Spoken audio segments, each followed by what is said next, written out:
ಪಾಕ್ ಸೇನೆ ಮತ್ತೆ ಮಾತಾಡ್ತೀನಿ ಜಗದೀಶ್. ಉಗ್ರರ ವಿರುದ್ಧದ ಕಾರ್ಯಾಚರಣೆಗೆ ಬ್ಲೂ ಪ್ರಿಂಟ್ ರೆಡಿಯಾಗಿದೆ. ಪಿಒಕೆಯ ಉಗ್ರರ ನೆಲೆಯೇ ಸೇನೆಯ ಮೊದಲ ಟಾರ್ಗೆಟ್. ಮೊದಲು ಪಿಒಕೆ ಇಂದಲೇ ಶತ್ರುಗಳ ಸಂಹಾರಕ್ಕೆ ಸಿದ್ಧತೆಯನ್ನು ಮಾಡಿಕೊಂಡಿದೆ. ಪಾಕ್ ಆಕ್ರಮಿತ ಪ್ರದೇಶದ ಒಳಗೆ ನುಗ್ಗಿ ದಾಳಿ ಮಾಡುವ ಸಾಧ್ಯತೆ ಇದೆ. ವಾಯುಸೇನೆ ಮತ್ತು ಭೂಸೇನೆ ಅಧಿಕಾರಿಗಳು ತಯಾರಿಯನ್ನು ಮಾಡಿಕೊಂಡಿದ್ದಾರೆ. But I don't think so. ಯಾಕೆಂದ್ರೆ ಈ ಹಿಂದೆ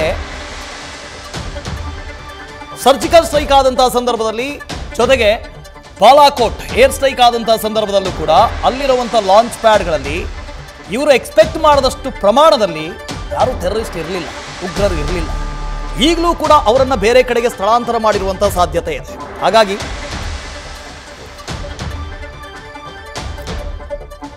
ಮತ್ತೊಮ್ಮೆ ಜಗದೀಶ್ ನಮ್ಮ ಜೊತೆ ಜಾಯಿನ್ ಆಗ್ತಾ ಇದ್ದಾರೆ. ಜಗದೀಶ್, ಈ ಹಿಂದೆ ಬಾಲಾಕೋಟ್ ಏರ್ ಸ್ಟ್ರೈಕ್ ಆದಾಗಲೂ ಕೂಡ ಪಾಕಿಸ್ತಾನದ ಟೆರರಿಸ್ಟ್ಗಳಿಗೆ ಗೊತ್ತಿತ್ತು, ಹೌದು ಇವರು ಸರ್ಜಿಕಲ್ ಸ್ಟ್ರೈಕ್ ಮಾಡ್ಬೋದು ಅಥವಾ ಏರ್ ಸ್ಟ್ರೈಕ್ ಮಾಡ್ಬೋದು, ನಮ್ಮ ಲಾಂಚ್ ಪ್ಯಾಡ್ಗಳನ್ನು ನಾವು ಖಾಲಿ ಮಾಡಬೇಕು ಅಂತ. ಈಗಲೂ ಕೂಡ ಆ ಲಾಂಚ್ ಪ್ಯಾಡ್ಗಳು ಖಾಲಿ ಆಗಿರುವಂಥ ಸಾಧ್ಯತೆ ಇದೆ. ಒಂದು ಅದು. ಎರಡನೇದು, ಶಿಮ್ಲಾ ಅಗ್ರಿಮೆಂಟು ಈಗಾಗಲೇ ರದ್ದು ಆಗಿದೆ. ಹಾಗಾಗಿ LOC ಏನಿದೆ ಅದಕ್ಕೆ ಫುಲ್ ಕಂಟ್ರೋಲ್ ಇಲ್ಲ. ಮತ್ತೊಮ್ಮೆ POKಯನ್ನು ವಶಪಡಿಸಿಕೊಳ್ಳುವಂಥ ಸಾಧ್ಯತೆ ಇದೆಯಾ? ಇವತ್ತು ಮೀಟಿಂಗ್ನಲ್ಲಿ ಏನೆಲ್ಲ ಚರ್ಚೆ ಆಗ್ಬೋದು?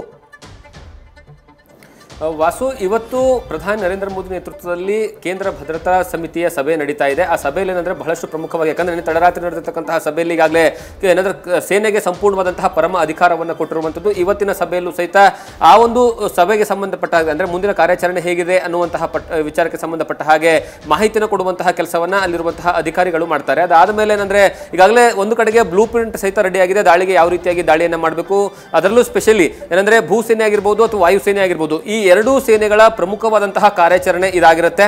ಅದರಲ್ಲಿ ಪ್ರಮುಖವಾಗಿ ಭೂಸೇನೆ ಏನಂತಂದ್ರೆ ಪಾಕ್ ಆಕ್ಯುಪೈಡ್ ಕಾಶ್ಮೀರದ ಭಾಗದಲ್ಲಿರುವಂತಹ ಏನಂದ್ರೆ ಉಗ್ರರ ನೆಲೆಗಳ ಮೇಲೆ ದಾಳಿ ಮಾಡೋದಕ್ಕೆ ಪ್ಲಾನ್ ಅನ್ನ ಮಾಡ್ಕೊಳ್ತಾ ಇದ್ರೆ, ಒಂದು ವೇಳೆ ಅಂತಹ ಪರಿಸ್ಥಿತಿಯಲ್ಲಿ ಏನಾದರೂ ಪ್ರತ್ಯುತ್ತರವನ್ನ ಹೆಚ್ಚಿನ ಪ್ರಮಾಣದಲ್ಲಿ ಬಂದಿದ್ದೆ ಆದ್ರೆ ಅವಾಗ ವಾಯುಸೇನೆಯು ಸಹಿತ ಸುಮ್ಮನೆ ಕೂತ್ಕೊಳ್ಳೋದಿಲ್ಲ. ಅಲ್ಲೂ ಸಹಿತ ನೇರವಾದಂತಹ ದಾಳಿ ಮಾಡೋದಕ್ಕೆ ಪ್ಲಾನ್ ಅನ್ನ ಮಾಡ್ಕೊಂಡಿರುವಂತದ್ದು. ಅದರಲ್ಲೂ ಪಾಕ್ ಆಕ್ಯುಪೈಡ್ ಕಾಶ್ಮೀರದಲ್ಲಿ ಸುಮಾರು 42ರಿಂದ 48 ಉಗ್ರರ ನೆಲೆಗಳೇನಿದಾವೆ, ಆ ಎಲ್ಲಾ ನೆಲೆಗಳ ಮೇಲೂ ಸಹಿತ ದಾಳಿಯನ್ನ ಮಾಡಿ ಅದನ್ನ ಧ್ವಂಸ ಮಾಡುವಂತಹ ಕೆಲಸಕ್ಕೆ ಭಾರತ ಸರ್ಕಾರ ಏನಂತಂದ್ರೆ ಪ್ಲಾನ್ ಅನ್ನ ಮಾಡ್ಕೊಳ್ತಾ ಇದೆ. ಅದಕ್ಕೋಸ್ಕರ ಬ್ಲೂ ಪ್ರಿಂಟ್ ಸಹಿತ ರೆಡಿ ಆಗ್ತಾ ಇದೆ. ಮತ್ತೊಂದು ಕಡೆಗೆ ಏನಂದ್ರೆ ಆ ಒಂದು ಸ್ಥಳದಲ್ಲಿ ಅಂದ್ರೆ ಉಗ್ರ ನೆಲೆಗಳು ಏನಿದಾವೆ, ಆ ಉಗ್ರ ನೆಲೆಗಳಲ್ಲಿ ಇರುವಂತಹ ಏನಂದ್ರೆ ಉಗ್ರರನ್ನ ಬೇರೆ ಕಡೆಗೆ ಸ್ಥಳಾಂತರ ಮಾಡುವಂತಹ ಕೆಲಸವನ್ನ ಈಗಾಗಲೇ ಅಲ್ಲಿರುವಂತಹ ಪಾಕ್ ಸರ್ಕಾರ ಮಾಡಿದೆ. ಬರೋಬ್ಬರಿ ಕಳೆದ 3-4 ತಿಂಗಳಿನಲ್ಲಿ ಅಂದ್ರೆ 167ಕ್ಕೂ ಹೆಚ್ಚು ಜನ ಉಗ್ರರನ್ನ ಭಾರತಕ್ಕೆ ಕಳಿಸುವಂತಹ ಪ್ಲಾನ್ ಅನ್ನ ಏನ್ ಇಟ್ಕೊಂಡಿತ್ತಲ್ಲ, ಆ ಒಂದು ಪ್ಲಾನ್ ಅನ್ನ ಏನಂತಂದ್ರೆ ಆ ಉಗ್ರರನ್ನ ಬೇರೆ ಕಡೆಗೆ ಸ್ಥಳಾಂತರ ಮಾಡುವಂತಹ ಕೆಲಸಗಳಾಗಿದ್ದಾವೆ. ಮತ್ತೆ ಪಾಕ್ ಸಹಿತ ಏನಂದ್ರೆ ಪಾಕ್ ಆಕ್ಯುಪೈಡ್ ಕಾಶ್ಮೀರ ಏನಿದೆ ಆ ಭಾಗದಲ್ಲಿ ಅತಿ ಹೆಚ್ಚಿನ ಸೇನೆಯನ್ನ ನಿಯೋಜನೆ ಮಾಡುವಂತಹ ಕೆಲಸವನ್ನ ಮಾಡ್ತಾ ಇದೆ. ಅದರಲ್ಲೂ ಸ್ಪೆಷಲಿ ಈ ಬಲೂಚ್ ಆಗಿರ್ಬೋದು, ಬಲೂಚಿಸ್ತಾನದ ಗಡಿಭಾಗದಲ್ಲಿ ಇರುವಂತಹ ಸೇನೆಯನ್ನ ಕಳೆದ 2-3 ದಿವಸಗಳಿಂದ ನಿರಂತರವಾಗಿ ಆ ಸೇನೆಯನ್ನ ಪಾಕ್ ಆಕ್ಯುಪೈಡ್ ಕಾಶ್ಮೀರದ ಗಡಿಭಾಗದಲ್ಲಿ ಸೇನೆಯನ್ನ ಜಮಾವಣೆ ಮಾಡುವಂತಹ ಕೆಲಸವನ್ನ ಮಾಡಿದ್ದಾರೆ. ಸ್ವತಃ ಪಾಕಿಸ್ತಾನದ ಸಚಿವರುಗಳೇ ಏನಂದ್ರೆ ಆ ಒಂದು ಸೇನೆ ಬರುವಂತದ್ದು ಅಥವಾ ಸೇನೆಯ ಯುದ್ಧದ ಸಾಮಗ್ರಿಗಳಾಗಿರ್ಬೋದು ಅಥವಾ ಏನಂತಂದ್ರೆ ಬಂಕರ್ಸ್ ಗಳ ಒಳಗಡೆ ಹೋಗುವಂತಹ ವಿಜುವಲ್ಸ್ ಗಳನ್ನ ಸ್ವತಃ ಅವರೇ ಏನಂತಂದ್ರೆ ತಮ್ಮ ಟ್ವಿಟರ್ ನಲ್ಲಿ ಹಾಕೊಂಡಿದ್ದಾರೆ. ಅಂದ್ರೆ ಅಲ್ಲಿ ಅವ್ರು ಹಾಕೊಂಡಿರುವಂತದ್ದು ಏನು ಅಂದ್ರೆ, ನಾವು ಭಾರತ ಕೊಡುವಂತಹ ಪ್ರತಿ ದಾಳಿಗೂ ಸಹಿತ ಸಕಲ ಸಿದ್ಧತೆಗಳನ್ನ ಪ್ರತ್ಯುತ್ತರ ಕೊಡೋದಕ್ಕೆ ಸರಿ ಇದೀವಿ ಅನ್ನೊಂದು ರೆಡಿ ಇದೀವಿ ಅನ್ನುವಂತಹ ಮೆಸೇಜ್ ಅನ್ನ ಪಾಸ್ ಮಾಡುವಂತಹ ಕೆಲಸವನ್ನ ಮಾಡಿದ್ದಾರೆ. ಆದ್ರೆ ಯಾವಾಗ್ಲೂ ಸಹಿತ ಎಕ್ಸ್ಪೆಕ್ಟೇಷನ್ ಏನಿರುತ್ತೆ, ಕಳೆದ ಬಾರಿ ಏನಂತಂದ್ರೆ ಏರ್ ಸ್ಟ್ರೈಕ್ ಆಯ್ತು ಅಥವಾ ಏನಂತಂದ್ರೆ ಸರ್ಜಿಕಲ್ ಸ್ಟ್ರೈಕ್ ಆಯ್ತು, ಆ ಸಂದರ್ಭದಲ್ಲೂ ಸಹಿತ ಪಾಕ್ ಏನಂದ್ರೆ 1 ಗಂಟೆ ಅಥವಾ 2 ಗಂಟೆ ಮುಂಚಿತವಾಗಿ ಅಂದ್ರೆ ಟ್ವೀಟ್ ಮಾಡಿಕೊಂಡಿತ್ತು ಆವಾಗಿನ ಏನಂತ ತನ್ನ ಅಧಿಕೃತವಾದಂತಹ ಟ್ವಿಟರ್ ಖಾತೆಯಲ್ಲಿ. ಅದೇನಂತ ಅಂದ್ರೆ, ನಾವು ಯಾವುದೇ ದಾಳಿಗೂ ಸಹಿತ ಸಕಲ ಸಿದ್ಧವಾಗಿದ್ದೀವಿ ಅಂತ ಹೇಳ್ಬಿಟ್ಟು ಏರ್ಫೋರ್ಸ್ ಏನಂದ್ರೆ ವಿಮಾನಗಳಲ್ಲಿ ಏರ್ಫೋರ್ಸ್ ನಲ್ಲಿರುವಂತಹ ಯುದ್ಧದ ವಿಮಾನಗಳು ರೆಡಿ ಇರುವಂತಹ ಒಂದು ಪಿಕ್ಚರ್ ಅನ್ನ ಹಾಕೊಂಡಿದ್ರು.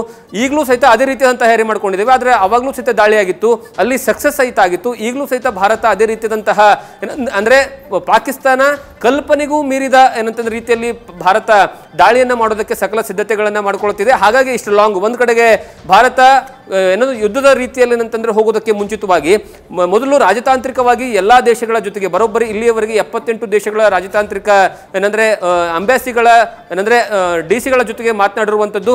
ಅಲ್ಲಿ ಹೋಗಿ ಯಾವ ರೀತಿಯಾಗಿ ಅಂದ್ರೆ ಈ ಪೆಹಲ್ಗಾಮ್ ಅಲ್ಲಿ ನಡೆದಿರತಕ್ಕಂತಹ ದಾಳಿ, ಅದರಲ್ಲಿ ಏನಂದ್ರೆ ಜನಸಾಮಾನ್ಯರು ಸತ್ತಿರುವಂತದ್ದು, ಆ ಜನಸಾಮಾನ್ಯರ ಸಾವಿಗೆ ಪ್ರತ್ಯುತ್ತರನ್ನು ಕೊಡುವಂತಹ ಕೆಲಸ ಭಾರತ ಮಾಡುತ್ತೆ. ಅದಕ್ಕೆ ಎಲ್ಲರೂ ಸಹಿತ ಸಪೋರ್ಟ್ ಅನ್ನ ಕೊಡಬೇಕು. ಯಾವುದೇ ಕಾರಣಕ್ಕೂ ಸಹಿತ ಉಗ್ರರಿಗೆ ಅವಕಾಶವನ್ನ ಮಾಡಿಕೊಡಬಾರದು. ಮತ್ತೆ ಉಗ್ರರಿಗೆ ಯಾರು ಸಪೋರ್ಟ್ ಅನ್ನ ಕೊಡ್ತಾ ಇದ್ದಾರೆ, ಯಾರು ನೆಲೆಯನ್ನ ಕಲ್ಪಿಸಿಕೊಡ್ತಾ ಇದ್ದಾರೆ, ಯಾರು ಅವರಿಗೆ ವೆಪನ್ಸ್ ಅನ್ನ ಕೊಡ್ತಾ ಇದ್ದಾರೆ, ಯಾರು ಅವರಿಗೆ ಟ್ರೈನಿಂಗ್ ಅನ್ನ ಕೊಡ್ತಾ ಇದ್ದಾರೆ, ಅಂತಹ ರಾಷ್ಟ್ರಗಳ ವಿರುದ್ಧವಾಗಿ ನಾವು ಹೋರಾಟವನ್ನ ಮಾಡಬೇಕು. ಅದಕ್ಕೆ ನೀವು ಎಲ್ಲರೂ ಸಹಿತ ಸಪೋರ್ಟ್ ಅನ್ನ ಕೊಡಬೇಕು ಅಂತ ಈಗಾಗಲೇ ಬಹಳಷ್ಟು ದೇಶಗಳ ಜೊತೆಗೆ ಸ್ವತಃ ಏನಂದ್ರೆ ವಿದೇಶಾಂಗ ಸಚಿವರು ಹೋಗಿ ಜೈಶಂಕರ್ ಮಾತುಕತೆಯನ್ನು ಆಡಿದ್ದಾರೆ. ಅದಕ್ಕೆ ಬಹಳಷ್ಟು ದೇಶಗಳು ಸಪೋರ್ಟ್ ಅನ್ನು ಸಹಿತ ಕೊಟ್ಟಿದ್ದಾವೆ. ಅದರ ಮುಂದುವರಿದ ಭಾಗವಾಗಿ ನಿನ್ನೆ ಸಂಜೆ ನಡೆದಿರ್ತಕ್ಕಂತಹ ಒಂದು ಏನಂದ್ರೆ ಸಭೆ, ಉನ್ನತ ಮಟ್ಟದ ಸಭೆಯಲ್ಲೂ ಸಹಿತ ಪ್ರಧಾನಿಯವರು ಫ್ರೀ ಹ್ಯಾಂಡ್ ಕೊಟ್ಟಿರುವಂತಹ ಕಾರಣಕ್ಕಾಗಿ ಸೇನೆಯೂ ಸಹಿತ ತನ್ನ ಮುಂದಿನ ಕಾರ್ಯಾಚರಣೆ ಏನಾಗಿರಲಿದೆ ಅನ್ನುವಂಥದ್ದು ಇನ್ನೂವರೆಗೂ ಸಹಿತ ಸಸ್ಪೆನ್ಸ್ ಆಗಿ ಇಟ್ಟಿದೆ. ಯಾಕಂದ್ರೆ ಸ್ವತಃ ಪ್ರಧಾನಿಯವರೇ ಹೇಳಿರೋ ಹಾಗೆ ಏನಂದ್ರೆ ಸಭೆಯಲ್ಲಿ ಯಾವುದೇ ಕಾರಣಕ್ಕೂ ಸಹಿತ ಸೇನೆ ತನ್ನ ವೈಯಕ್ತಿಕ ನಿರ್ಧಾರಗಳನ್ನ ಅಂದ್ರೆ ತಾನು ಬಯಸಿದ ಸಂದರ್ಭದಲ್ಲಿ ಬಯಸಿದ ಸ್ಥಳದ ಮೇಲೆ ಮತ್ತೆ ಅದರ ಜೊತೆಗೆ ಯಾವ ಘಳಿಗೆಯಲ್ಲೂ ಬೇಕಾದರೂ ಸಹಿತ ದಾಳಿಯನ್ನ ಮಾಡಬಹುದು, ಫ್ರೀ ಹ್ಯಾಂಡ್ ಅನ್ನ ಕೊಡಲಾಗಿದೆ. ಹಾಗಾಗಿ ಈಗ ಸೇನೆಗೆ ಸಂಪೂರ್ಣವಾದಂತಹ ಜವಾಬ್ದಾರಿ ಇರುವಂತಹ ಕಾರಣಕ್ಕಾಗಿ ಸೇನೆ ಮುಂದಿನ ಹೆಜ್ಜೆ ಏನಾಗಿರಲಿದೆ, ಸೇನೆಯ ಮುಂದಿನ ಆಪರೇಷನ್ ಏನಾಗಿರಲಿದೆ ಅನ್ನುವಂತಹ ಪ್ರಶ್ನೆ ಬಹಳಷ್ಟು ಇಂಪಾರ್ಟೆಂಟ್ ಆಗುತ್ತೆ. ಹಾಗೆ ಮತ್ತೆ ಮಾತಾಡ್ತೀನಿ. ನ್ಯೂಸ್ ಫಸ್ಟ್ ನಿರ್ಭೀತಿಯಿಂದ ನಿಮ್ಮ ಪರವಾಗಿ.